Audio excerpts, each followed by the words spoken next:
호남, 경북 북부와 경남 남해안, 제주도에는 10에서 60mm의 비가 내리겠습니다. KBS 제1라디오 10시 뉴스를 마칩니다. 아나운서 최승돈이었습니다. KBS.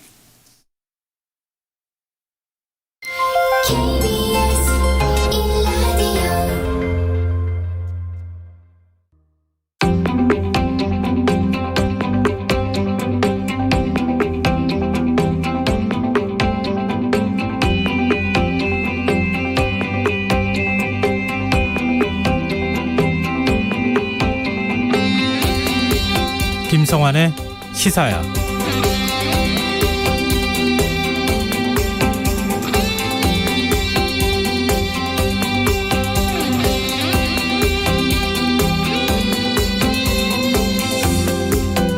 안녕하십니까. 시사평론가 김성환입니다. 윤석열 전 검찰총장 재직 시절 검찰이 야당에게 범여권 인사들에 대한 고발을 사주했다는 의혹을 두고 정치권은 연일 공방을 이어가고 있습니다. 국회 법제사법위원회는 오늘 윤 전 총장 고발 사주 의혹에 대한 긴급 현안 질의를 열었는데요.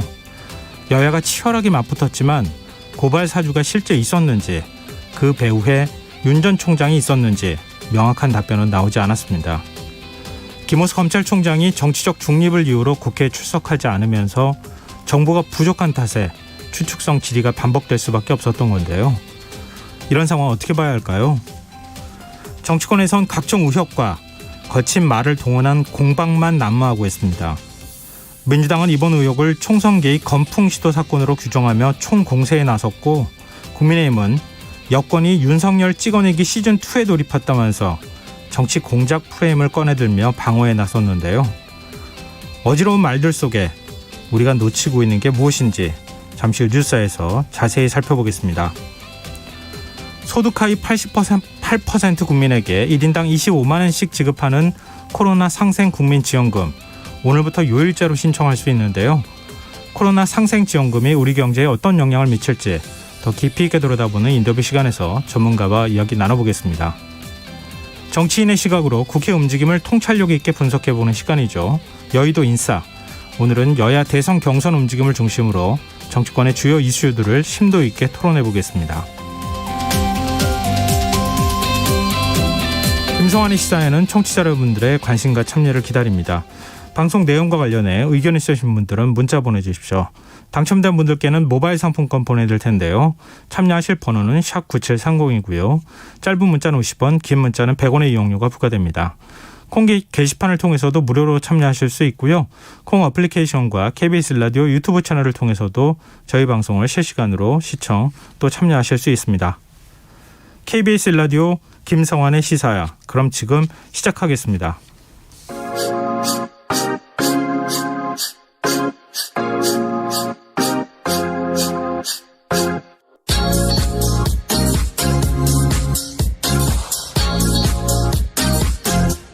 KBS 1라디오 김성환의 시사야.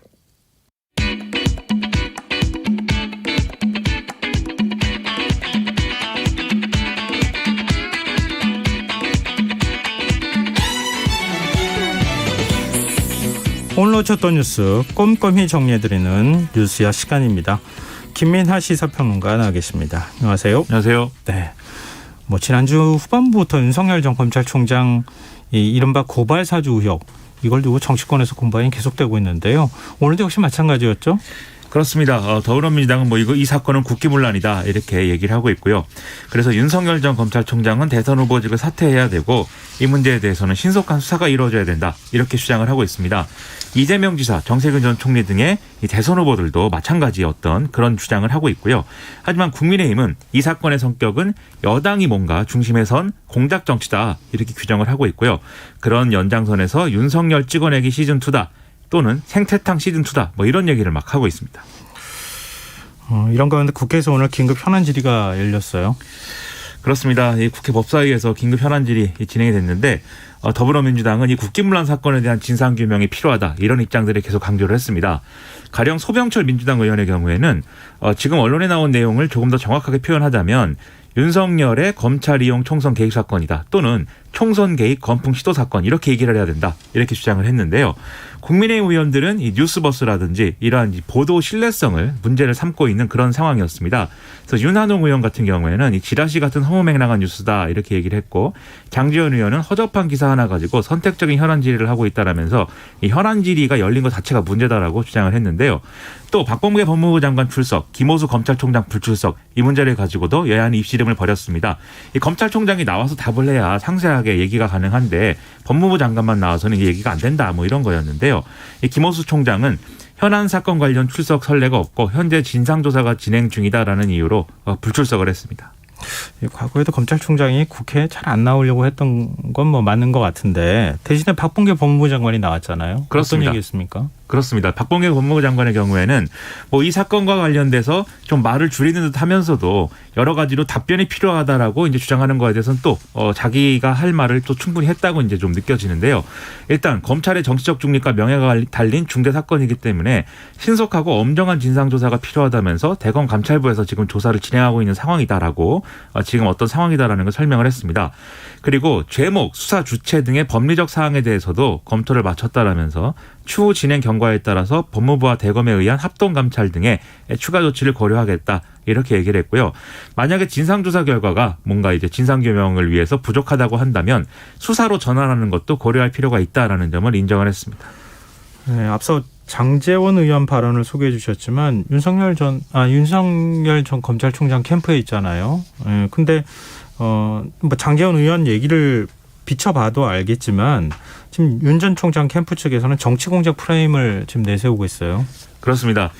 윤석열 전 검찰총장이 오늘 이제 이준석 대표하고 독대한 자리를 가진 후에 기자들과 만나서도 얘기를 했는데요.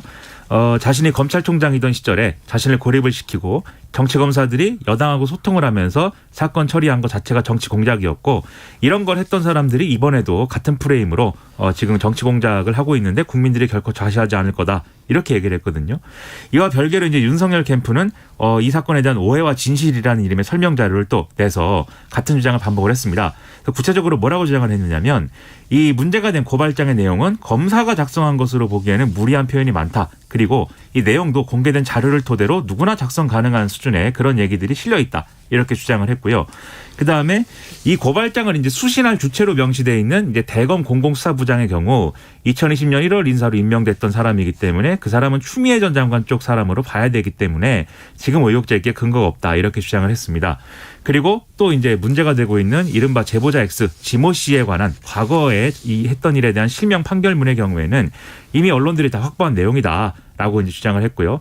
그다음에 성격이 다른 혐의들을 하나의 고발장에 담아서 수사를 하게 되면 이 수사는 신속하게 이루어지지 못하게 되기 때문에 이건 역시 어떤 신속한 수사를 바라는 검사가 작성했다고 볼 만한 내용이 없다. 이렇게 주장을 했습니다.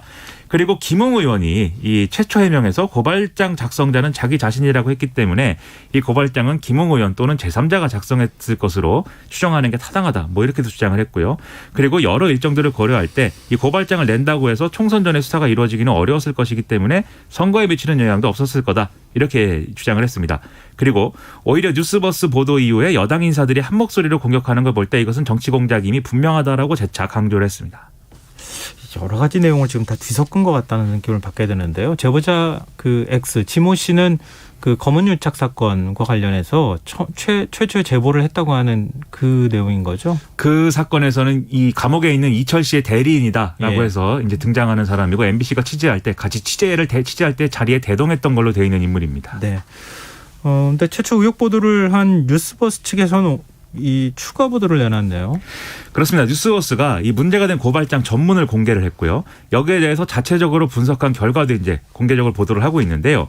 일단 뉴스버스 보도 내용은 이런 내용입니다. 이 고발장의 형식과 내용, 적용 법조항, 문체 등을 종합을 해볼 때 이 고발장은 검사의 손길을 거친 흔적이 있다. 그리고 여러 명이 역할 분담을 했을 가능성도 엿보인다. 뭐 이런 내용인 건데요. 네. 특히 적용 사례나 판례가 거의 없는 이 공직선거법상의 방송, 신문 등의 부정이용 조항을 적용한 것으로 보이는 부분은 공안부서 경력이 상당한 검사가 개입했을 가능성이 있는 대목이다. 이렇게 분석을 하고 있습니다. 그리고 고발장에 보면은 뭐 마음 먹었다. 그 무렵 행세하면서 이런 표현이 나오는데 이런 표현들은 판사 변호사는 거의 이제 공적인 문서에 쓰지 않고 오히려 검사들이 작성한 공소장에 빈번하게 나타나는 표현이기 때문에 역시 이제 검사의 어떤 그러한 느낌이 있다 이렇게 분석을 하고 있고요. 그리고 고발장과 실명 판결문 모두 출력물을 사진으로 촬영해서 지금 전달한 걸로 되어 있는데 이것도 검사들이 문제 소지가 있는 문건을 주고받거나 언론에 흘릴 때 쓰는 수법이다 이렇게 분석을 하고 있습니다. 아울러서 김웅 의원이 당시에 고발장 등의 자료를 미래통합당 선대위 측 관계자에게 전달을 하면서 확인하시면 방폭파 이렇게 메시지를 쓴 것은 이 자료 자체가 문제의 소지가 있다는 것을 인식한 행동이다라고 또 보도를 했습니다. 네. 일단 뉴스버스는 이렇게 지금 보도를 하고 있는 상황이고 이 정치 공작이라고 하는 뭐 윤 전 캠프 측 얘기가 있는 윤 전 총장 캠프 측 주장이 있기는 하지만 그게 이제 좀 설득력이 떨어진다고 하는 지적을 받는 게 국민의힘 김웅 의원을 통해서 고발장이 국민의힘 쪽에 전달이 됐다. 이것 때문에 그런 거 아닙니까? 그렇습니다. 근데 김웅 의원의 태도는 어떤 거예요? 계속 말이 달라지는 것 같은데. 이제 뉴스버스 보도에 이제 응해서 거기다 이제 해명한 내용 이후에 기자들의 취재가 이어졌지만 별다른 이제 반응을 안 보여서 잠적했다 이런 보도도 나왔었거든요. 네네. 근데 오늘 이제 모처럼 입장을 밝혔습니다. 이런 내용인데요.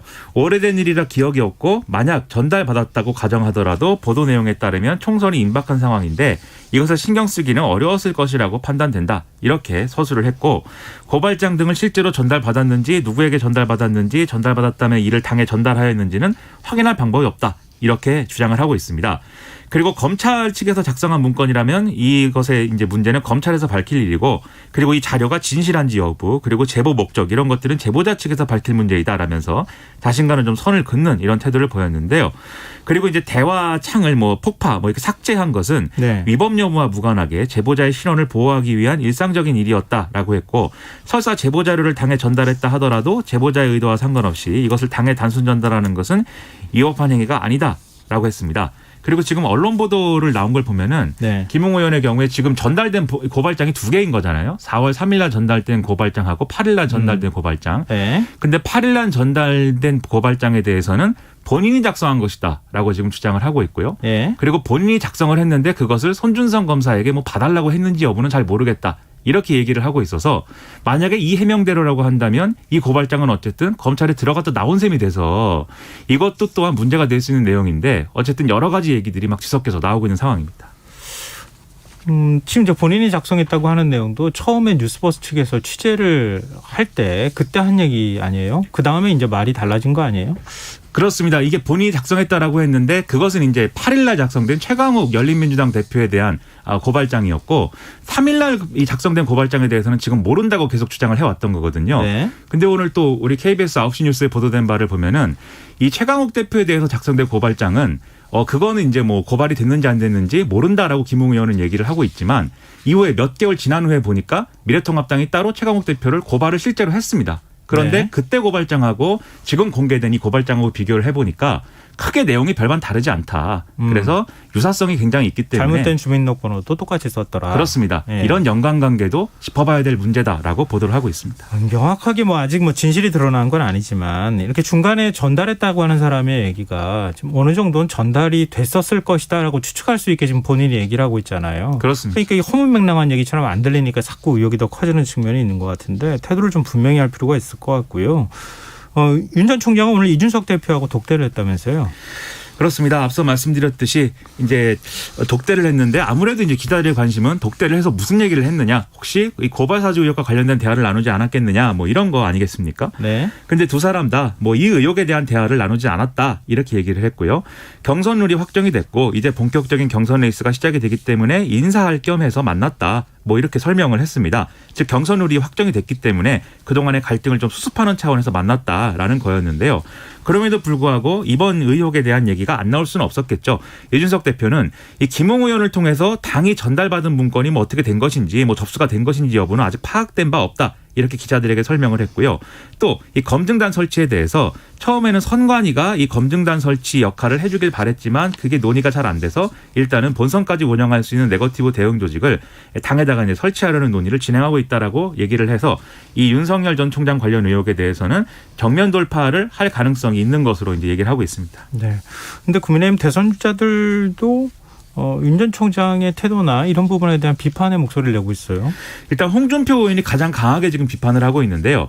만약에 이 문제에 대해서 수사가 본격적으로 시작돼서 전모가 드러난다고 하면 후보보다 당이 입을 상처가 더 클 수도 있다라고 오늘 주장을 했습니다. 그러면서 관련 당사자들은 더 이상 당에 누를 끼치지 말고 공작 정치 운운하지도 말고 겸허하게 대국민 고백을 하고 수습에 나서야 된다. 이렇게 주장을 했는데요. 즉 일정 정도 혐의를 인정해야 된다. 이런 주장인 것이죠.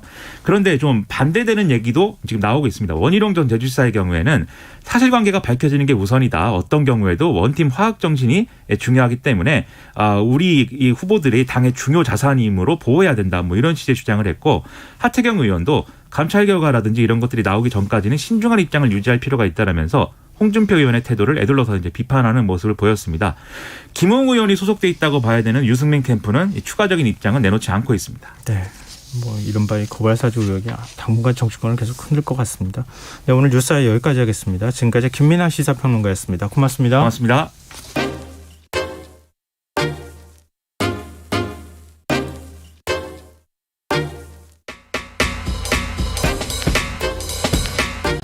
바쁜 당신이 알아야 할 모든 것 여기에 있습니다. KBS 1라디오 김성환의 시사야. 소득하위 8% 국민에게 1인당 25만 원씩 지급되는 코로나 상생 국민지원금 신청 절차가 오늘부터 시작됐습니다. 첫날 신청자들이 몰리면서 오전 한때 카드사 홈페이지나 앱 접속이 지연되는 일도 있었는데요. 지난해 5월에 이어 16개월 만에 국민지원금이 풀리면서 어떤 경제적 효과를 나타낼지 이 부분에도 관심이 쏠리고 있습니다. 윤석천 경제평론가 연결해서 국민지원금 신청 대상과 방법, 또 우리 경제에 어떤 영향을 미칠지 이 부분에 대해서 얘기 나눠보도록 하겠습니다. 평론가님 안녕하십니까? 네, 안녕하세요. 윤석천입니다. 네, 오늘부터 코로나19 국민지원금 신청이 시작됐습니다. 내가 지원금 대상에 포함되는지 이게 제일 큰 관심거리 아니겠습니까? 어떻게 확인할 수 있나요? 일단 네이버 앱이나 카카오톡, 토스 및 국민비서 홈페이지에서 국민비서 사전 알림 서비스를 갖다 요청하신 분들이 계실 거예요. 네. 이분들 중 일부는 이미 안내를 받았을 거고요. 또 못 받으신 분들은 수차적으로 안내를 받게 될 것입니다. 그렇지 않은 분들도 계실 텐데요. 이분들은 카드사 홈페이지나 앱, 콜센터, ARS 등에서 확인할 수 있습니다. 또 건강보험공단 홈페이지나 앱 등에서도 조회하실 수 있습니다. 제 주변 분이 오늘 국민비서 한번 해봐요. 이렇게 얘기도 하더라고요. 네네네. 신청 대상이 되는지 안 되는지 통보도 해줬다고 얘기하면서. 예. SNS를 통해서 아주 쉽게 가입할 수 있으니까 한번 해보시면 그렇습니다. 어떨까 이런 생각이 들고요. 네네. 지난 6월분 건강보험료 가구별 합산액이 기준이 된다고 하는데요. 네네네. 이 좀 여러 가지 면에서 좀 헷갈리는 측면도 있고 그래요. 건강보험 피부양자지만 따로 사는 부모님은 이거 어떻게 되는 겁니까? 한가구로 포함되는 겁니까? 일단 결론부터 말씀드리면은 건강보험 피부양자지만 따로 사는 부모님들이 계시겠죠. 네. 이별에는 별개 가구, 각기 다른 가구로 인식이 됩니다. 좀 헷갈리시는 분들이 계실 텐데요. 원칙적으로는 6월 30일 기준 주민등록법상 세대별 주민등록부에 함께 등재된 사람은 하나의 가구로 보게 되는데요. 다만 피부양자인 배우자나 자녀의 주소지가 나와 다른 경우가 있겠죠. 네. 이 경우에 이들이 건강보험법상 가입자인 나의 피부양자라면 하나의 경제공짜로와 가입자와 동일한 가구로 봅니다. 그런데 아까 말씀드린 것처럼 주소지가 다른 부모도 있겠죠. 이 경우에는 부모와 나는 다른 가구로 봅니다. 헷갈리실 수 있는데요. 건강보험의 주체가 나라면 네. 부모님은 따로 살면 다른 가구, 자녀는 따로 살더라도 한 가구가 됩니다. 또 맞벌이 부부가 있겠죠. 네. 그래서 주소지가 다른 경우가 있을 수 있을 겁니다. 직장이 지방인 경우도 있을 거고요. 이 경우에는 원칙적으로 별도의 가구로 보되 부부의 합산 보험료가 유리한 경우에는 동일 가구로 인정이 되게 됩니다. 다 명확하게 들어오는 것 같기도 하고 아닌 것 같기도 하고 부부 같은 경우에 조금 헷갈리기도 하고 그러는데요. 예. 지난 6월이 기준이잖아요. 건강보험료. 예, 그렇습니다. 가급별 합산액이. 네네네. 만약에 6월에서 지금 이제 9월 넘어올 때까지 결혼이나 네네네. 출산을 한 경우 가족관계 네. 변화가 있는 경우도 있을 수 있잖아요. 네, 그렇습니다. 이럴 때는 어떻게 되는 겁니까? 이의 신청을 할 수 있죠. 일단 6월 말 건강보험료 기준으로 지원금 대상 여부가 확정되는 건 맞습니다. 다만 6월 말과 현재 시점 사이에는 약 2달 정도 흘렀지 않습니까? 예. 그 사이에 얼마든지 변동이 생길 수가 있겠죠. 뭐 가령 결혼을 했을 수도 있고 아이가 태어날 수도 있습니다. 이런 경우에 이의 신청을 할 수가 있는데요. 또 건강보험료를 갖다 조정할 필요가 있는 사람들도 있겠죠. 이 경우에도 이의 신청이 가능합니다. 뭐 작년과 달리 올해는 온라인으로 이의 신청이 가능하고요. 예. 국민지원금 신청이 개시한 9월 6일부터 온라인 국민신문고 또는 주소지를 관할하는 읍면동 주민센터에서 접수를 받게 되는데요.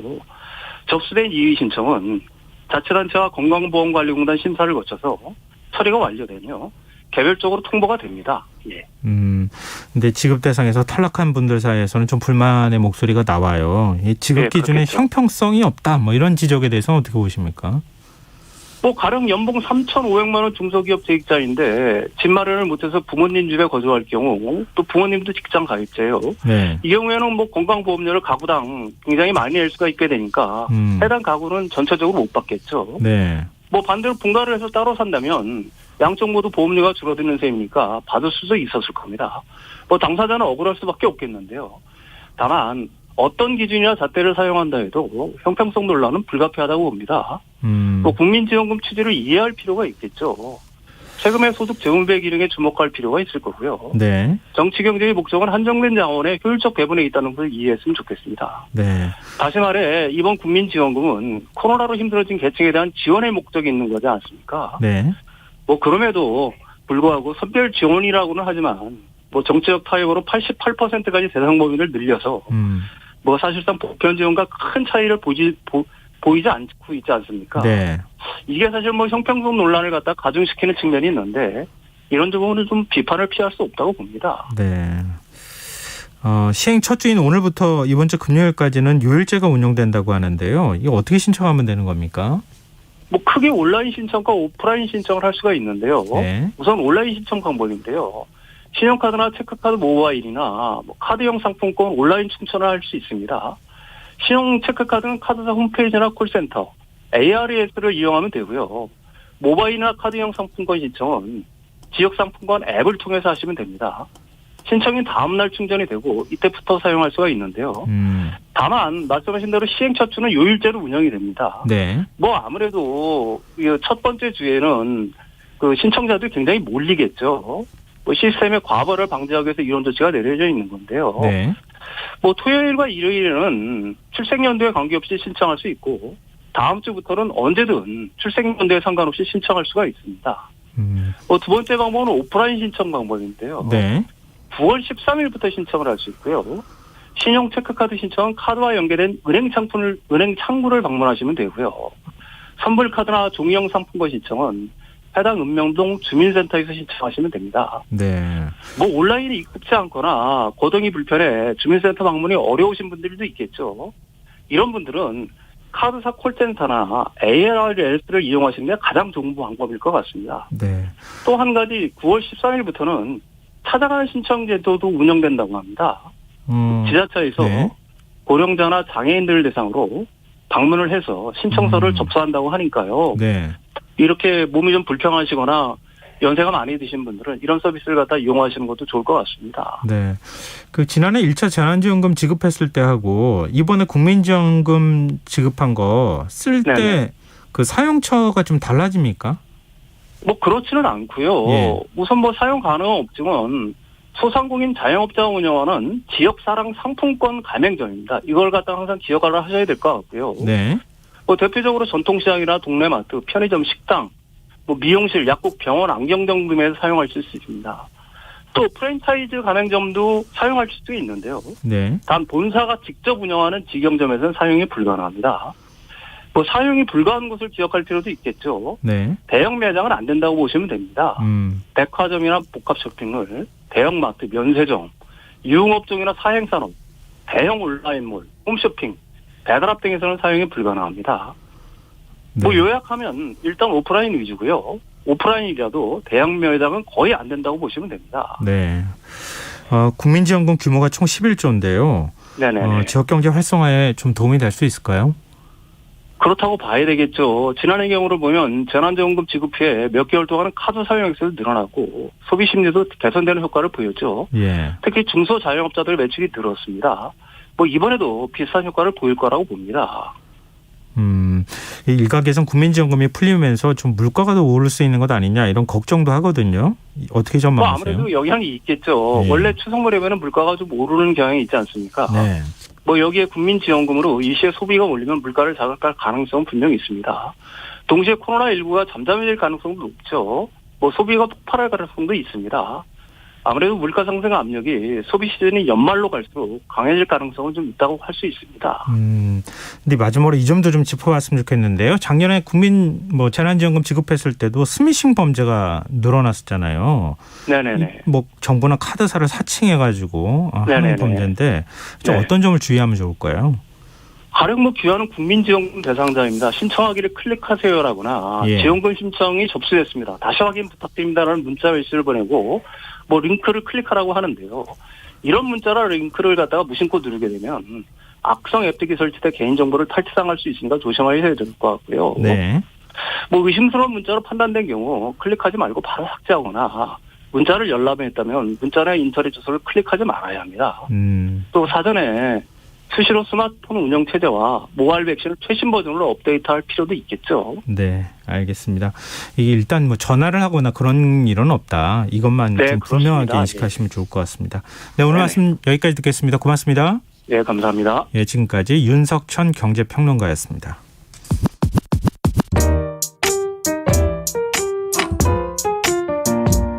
김성환의 시사야는 청취자 여러분의 참여를 기다립니다. 문자 샵 9730으로 여러분의 의견 보내주세요. 짧은 문자는 50원, 긴 문자는 100원의 정보 이용료가 부과됩니다. 애플리케이션 콩, 유튜브 채널 KBS 일라디오에서는 무료로 참여하실 수 있습니다.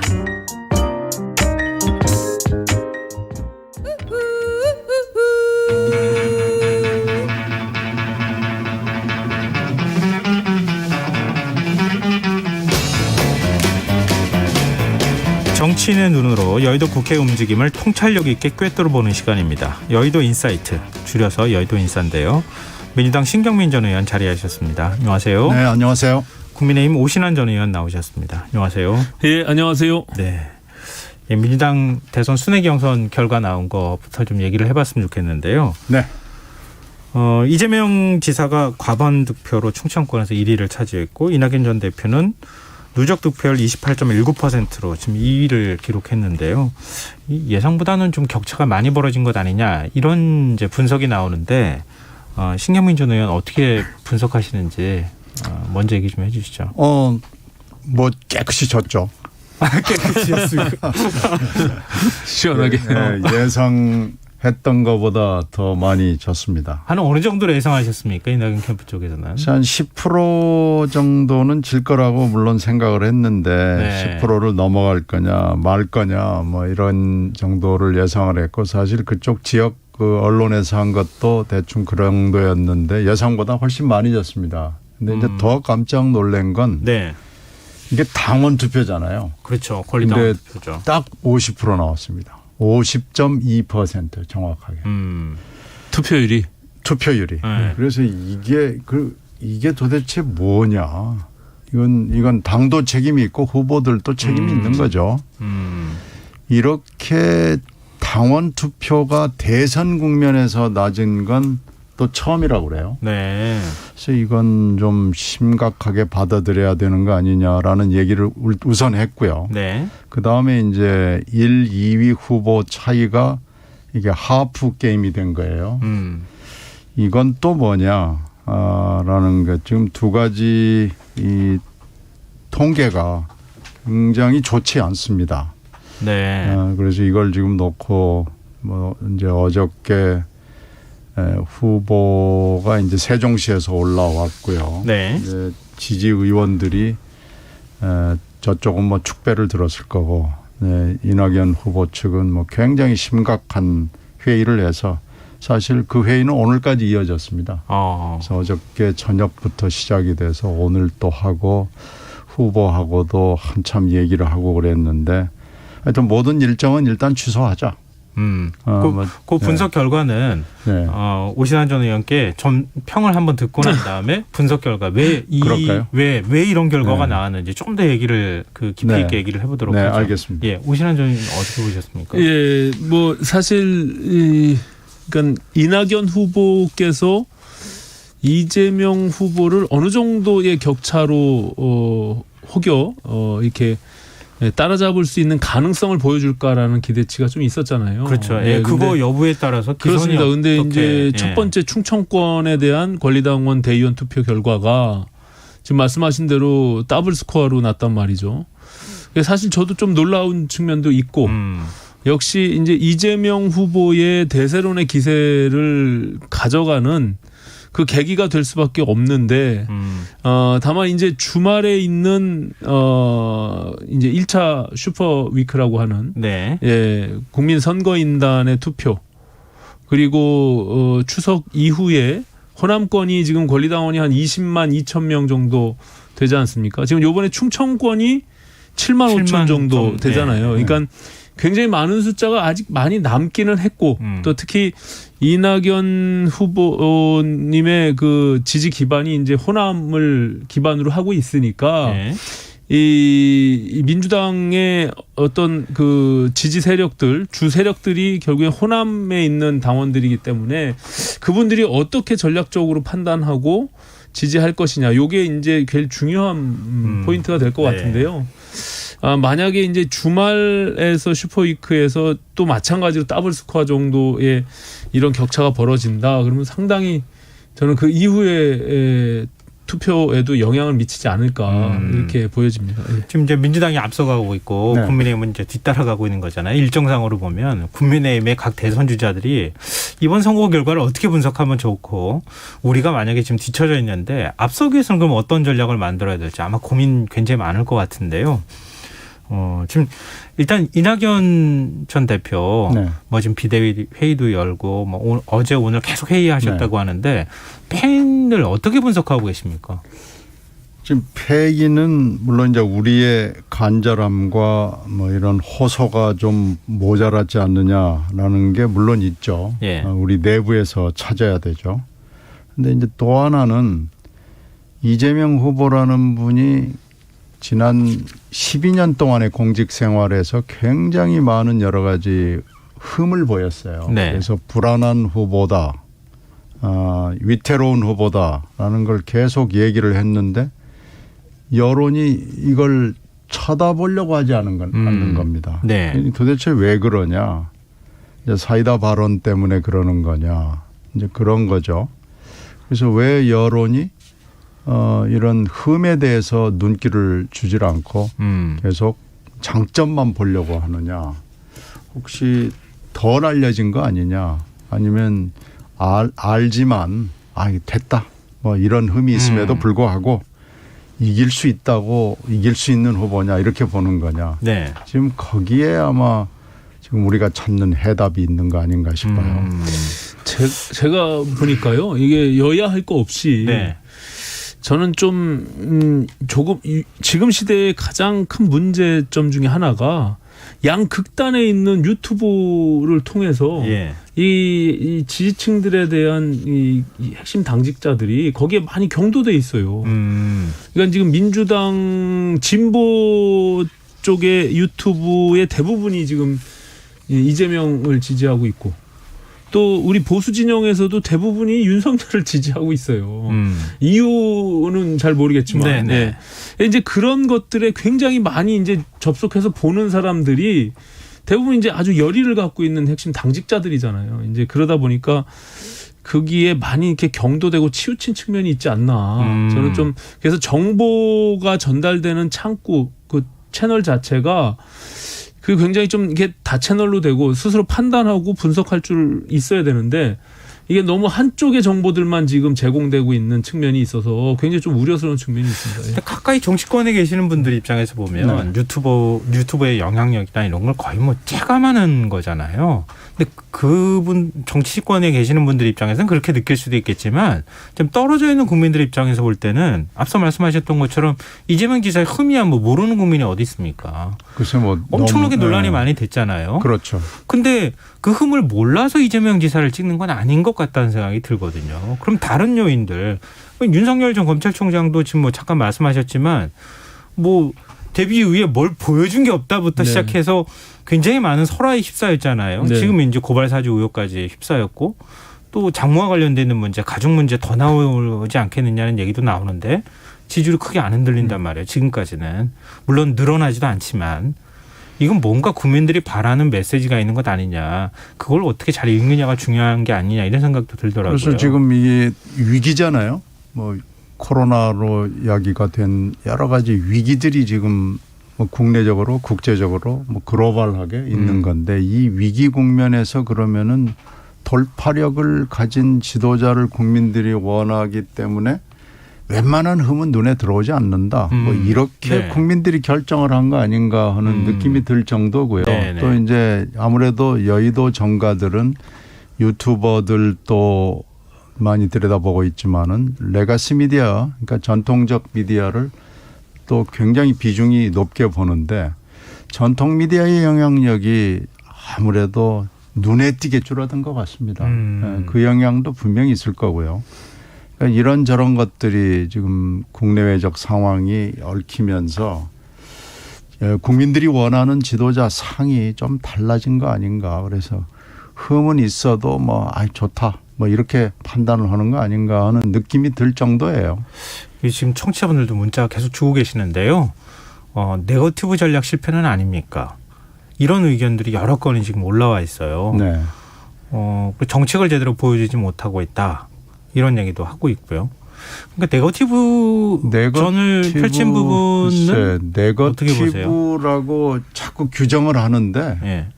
네거티브는 사실은 대부분의 네거티브는 검증입니다. 그리고 네거티브 중에 이제 근거가 없는 것들은 그게 이제 진짜 네거티브고 마타도어죠. 흑색 선전이죠. 근데 이번에 문제 제기된 걸 쭉 보면은 거의 다 근거가 있고요. 그리고 정말로 네거티브를 한 사람은 이재명 지사거든요. 탄핵하고 백제 발언 왜곡으로 해서. 그런데 그 본인은 그걸 네거티브라고 안 해요. 그러니까 진짜 네거티브로 하는 사람은 네거티브인데 네거티브라고 규정을 안 받고 점잖은 이낙연 후보가 가끔 하는 얘기는 막 네거티브라고 공격을 하니까 네거티브로 그냥 되는데요. 사실은 검증이 많습니다. 근데 이제 그러니까 좀 억울한 측면이 있죠. 이제 당원들 지지 당원들의 입장에서는 이게 이제 민주당 입장에서는 지켜야 되는 거고, 네. 또 저희 당의 입장에서는 저걸 이제 정권을 찾아와야 되니까 네.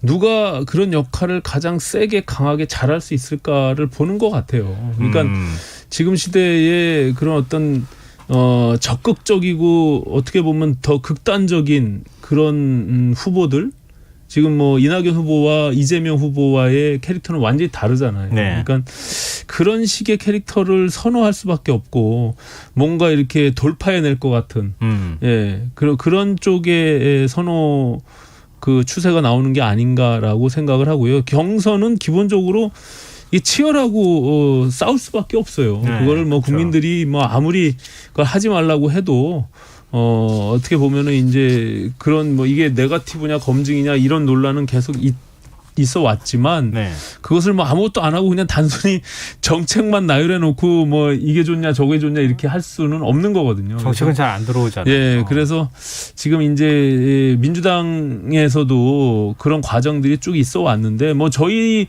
지금 국민의힘도 이제 시작인데 저희는 근데 지금 뭐 토론 자체를 지금 뭐 선관위가 전혀 하질 않기 때문에. 아니, 말 나온 김에 좀 네, 여쭤보고 싶어요. 왜 자꾸 학예회라는 얘기가 나오게 왜 토론 안 합니까? 저는 참 이해할 수가 없는 게. 1차 컷오프가 지금 코앞인데 토론회 한 번 없이 지금 1차 컷오프를 하게 그리고 그 생겼잖아요. 12명 후보들이 지금 1억 원씩 냈는데 거기 4명이 이제 컷오프 되잖아요. 네. 아니 토론 한 번 하지도 않고 그냥 무슨 학예 발표회 하듯이 PT 7분 해가지고 그거 해가지고 또 무슨 라디오 생방송 이렇게 뭐 하듯이 몇 번 해가지고 그걸로 이제 여론조사 컷오프를 한다는 게 저는 왜 이런 방식으로 이 선관위가 룰을 정해서 국민들의 흥행도 도움되지 못하는 이런 짓을 하고 있는지 참 이해를 할 수가 없어요, 솔직히. 그 1억 원 어떻게 되는 겁니까? 진짜 컷오프 당하면? 안 돌려줘요. 안 돌려줘요? 1차 컷오프 하면? 그럼요, 신청.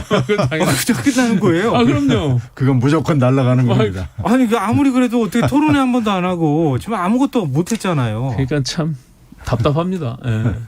그 후보들 사이에서 하여튼 그 경선 룰 때문에 굉장히 시끄럽기도 하고 네. 그런데 뭐 좀 정리가 됐다는 얘기도 하는데 뭐 이거 하나만 좀 더 여쭤보고 하면 어떨까 싶어요. 이 이후에 이제 경선 일정에 네. 대해서 다시 좀 여쭤보고요.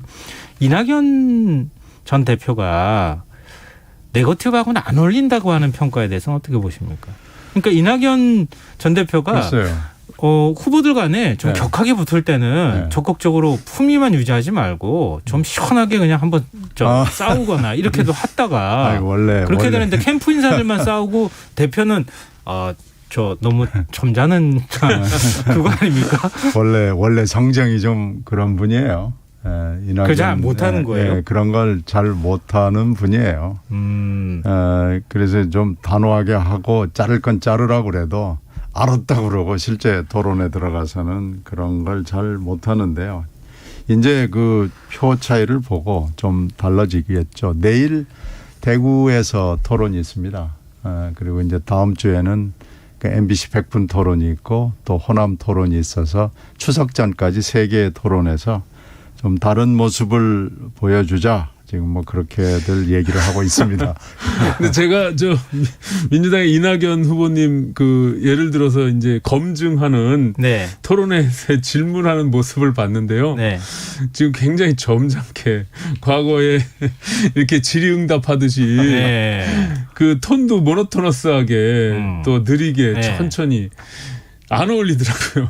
그리고 그게 무슨 뭐 이렇게 강하게 뭐 공격하는 느낌이 들지가 않아요. 그러니까 이게 한순간에 바꿀 수는 없는 것인데. 글로 써놓으면 굉장히 매서운 지적인데 그걸 이렇게 듣고 있으면은 그냥 부드러운 얘기로 들립니다. 그래서 그게 이제 원래 그런 분이에요. 그러니까 안정적인 분이고 논리적이고 이제 그런 사고를 하는 분이고요. 그렇게 살아왔습니다. 근데 지금 이제 충청권 패인을 분석하시면서 코로나19 때문에 좀 더 리더십 있고 강력하게 좀 시원하게 뭔가 정책할 만한 사람이 필요하지 않겠느냐. 또 역으로 생각하면 이재명 지사는 약간 그런 이미지를 갖고 있다고도 볼 수 있을 거고 지금은 이제 적극적으로 좀 부딪히고 축구에서 몸싸움 해도 되잖아요. 네.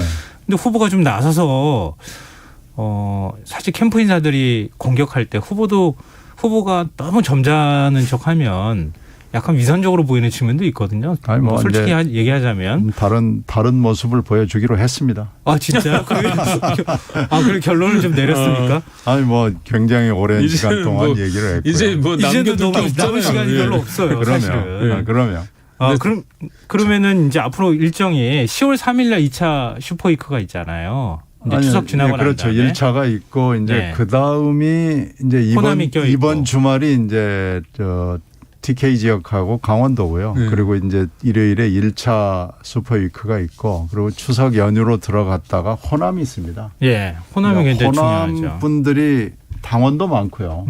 호남 분들이 지금 정확하게 얘기하면 충청도는 행정구역은 4군데입니다만은 당원이 지금 대상자가 투표 그 선거인단이 7만 6천 명이었어요. 네. 그 중에 반이 투표를 한 건데 호남은 20만입니다. 3배 많습니다. 그렇죠. 상징성도 있고. 그러니까 이제 호남에서 과연 그 이낙연 후보를 어떻게 평가할 것이냐.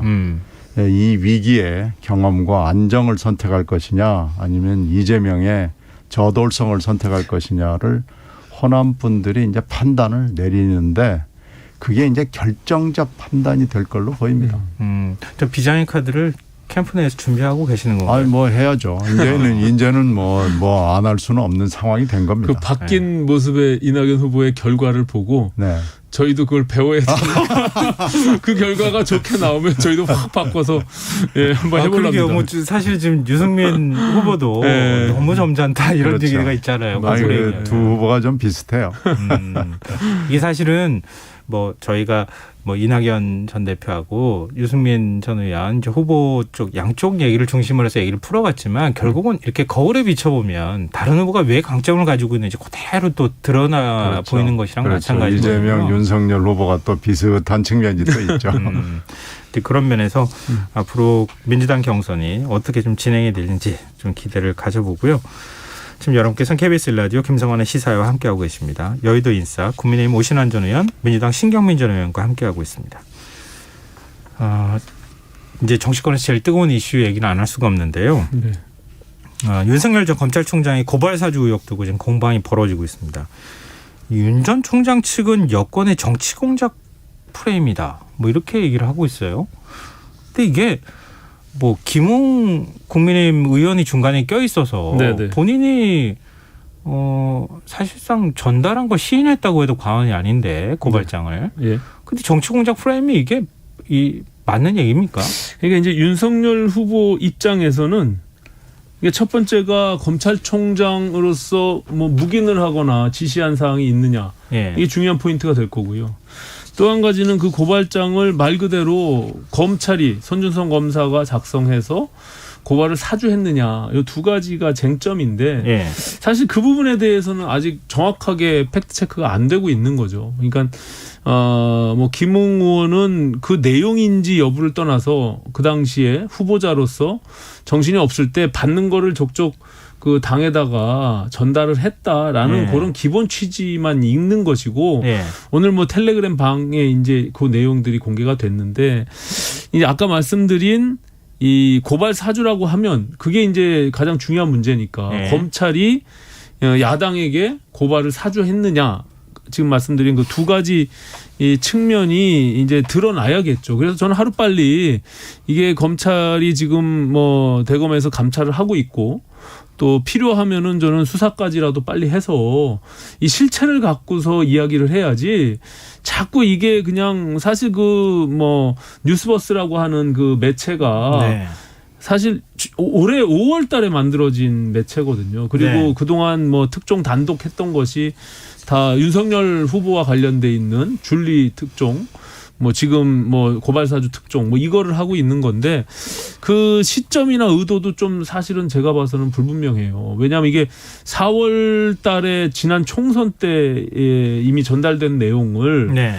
왜 국민의힘의 경선이 막 들어가는 시점에 이거를 터뜨렸는지 그것도 좀 의심스러운 측면이 있고요. 그래서 이게 자꾸 여야가 이걸 가지고 실체 없는 유령과 싸울 것이 아니라 저는 빨리 이 진실을 밝히는 게 중요하다 이렇게 생각합니다. 네. 신경민 전 의원은 어떻게 보고 계십니까? 일단은 우선 기다리는 게 이제 검찰의 감찰 결과 아니겠습니까? 네. 이제 그 중에서도 판결문을 볼 수 있는 킥스에 누가 로그인을 했느냐. 이게 여기에 지금 다 집중이 돼 있어요. 근데 지금 현재 검찰이 조용히 감찰을 하고 있죠. 네. 근데 그것이 나오면은 상당히 결정적 증거인 것은 분명하죠. 그러나 전모는 지금 드러나기가 힘든 것 같아요. 조사만 가지고는. 네. 결국은 그게 검찰이 하건 공수처가 하건 수사가 불가피한 것으로 보이고 그런데 이제 문제는 수사를 한다고 검찰 안에서 일어난 일이 백일화에 드러날 수 있는 것이냐. 그게 또 의문스럽죠. 근데 이렇게 따지다 보면 불가피한 수사가 벌어져도 진실이 드러나지 않는다면 계속 정치권에서의 공방이 이어질 것이고 결국 그 질문의 핵심은 윤석열과 그 손 검사 수사정보정책관의 관계 네. 이걸 거 아니겠어요? 네. 그러다가 보면 이게 드러나면 속 시원하게 딱 되겠지만 만약에 안 드러난다면 계속해서 윤석열과의 연계설은 얘기를 할 수밖에 없는 겁니다. 그건 야당 내부의 입장에서도 그렇고 여당 입장에서도 그렇고 어떤 윤석열이라는 대권 주자가 있기 때문에 그냥 넘어갈 수 없고 그래서 이건 계속 시끄러울 수밖에 없는 이슈고요. 그렇게 되면 윤석열 후보 입장에서 좋을 일은 없죠. 근데 지금 그 앞서도 제가 말씀드렸던 것처럼 여권의 정치 공작이라고 주장하고 있는데 그게 보는 입장이나 뭐 지금 기사를 쓰는 기자들도 마찬가지겠지만 또 국민들도 마찬가지인데 허황된 얘기처럼 보이지 않는다는 거잖아요. 앞서 국민의힘 김웅 의원 얘기도 했지만 그러면 윤 전 총장은 최측근이 그렇게 했다 이렇게 해서 어느 정도 거리는 둘 수 있겠지만 그것도 역시 윤석열 검찰의 책임일 수도 있는 것이고 책임에서 자유로울 수 없는데 근거는 있는 것처럼 보이고 근데 무조건 이걸 정치 공세로만 치부하기는 좀 어려운 상황이 아닌가 객관적인 상황으로 보면. 근데 이제 지금 시점에서 뭘 인정하기도 굉장히 어려운 게 그걸 본인은 인정하면 사실 후보직에서 내려와야 되는 상황까지. 물론이죠. 굉장히 중대한 상황인데. 그럼요. 그러니까 그것이 전혀 사실무근이고 관계가 없다는 거죠. 그러니까 지금 말씀하신 그 선 검사가 예를 들어서 윤석열 총장의 지시 내지는 묵인 속에서 알고서 그것이 진행됐다라고 하면 굉장히 큰 문제죠, 실제로. 예. 근데 이제 그것을 밝히는 게 그렇게 간단치는 않을 것 같고 그런 상황에서는 지금 신 의원님 말씀처럼 이게 지금 대선 국면으로 가고 있는 과정에 또 저쪽은 민주당은 지금 후보가 곧 선출이 될 테고 우리는 이제 시작하는 입장에서 계속 이 진실 공방이 계속 맴돌 거라고요. 몇 개월 동안. 그러면 이걸 한번 여쭈고 싶어요. 윤석열 캠프 쪽에서는 지금 김웅 의원을 통해서 유승민 후보가 지금 오히려 역공작을 한 것이다. 이런 시각을 갖고 있다고 하더라고요. 그거는 전혀 뭐 있을 수가 없는 일이고요. 예, 그렇게 따지면 김웅 의원이 지금 저렇게 있을 수가 없죠. 사실은. 만약에 그렇다면 오히려 더 적극적으로 뭔가를 액션을 취할 텐데 그거는 윤석열 후보 측이 오히려 자승자방하는 꼴로 가는 거예요. 그걸 그런 식으로 만약에 몰고 가면 그건 정말 한심한 짓이고 그렇게 되면 더 위험하고 큰 일이 벌어질 수밖에 없다. 저는 그렇게 생각하고요.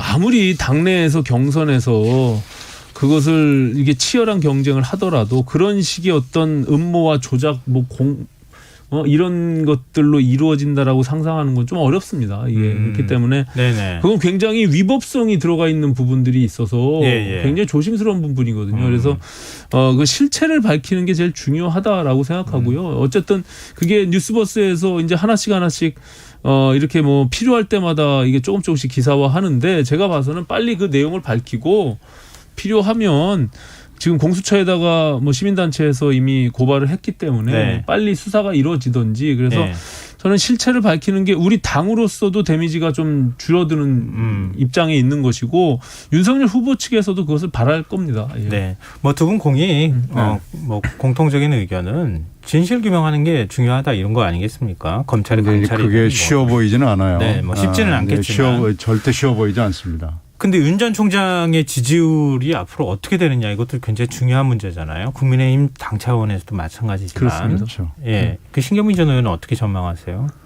아무래도 영향을 받겠죠. 윤 총장이 개입한 걸로 드러나면 이것은 후보 사퇴 내지는 하여튼 완전히 정치권은 물론이고 이 검찰총장으로서도 책임을 져야 될 아주 중차대한 문제가 되는 거고.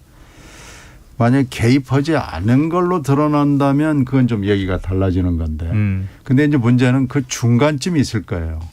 개입인지 불개입인지 잘 모르겠는데 그런 것 같기도 하고 아닌 것 같기도 하고 하는 상황이 될 경우에는 엄청난 타격을 받는다. 그래도 받는 알겠습니다. 거죠. 예. 시간이 벌써 다 됐습니다. 여의도 인사 오늘 여기까지 하겠습니다. 지금까지 민주당 신경민 전 의원, 국민의힘 오신환 전 의원이었습니다. 고맙습니다. 네, 고맙습니다. KBS 라디오 김성환의 시사야 1부 순서는 여기서 마무리하겠습니다. 저는 11시 전과 2부에 다시 오겠습니다.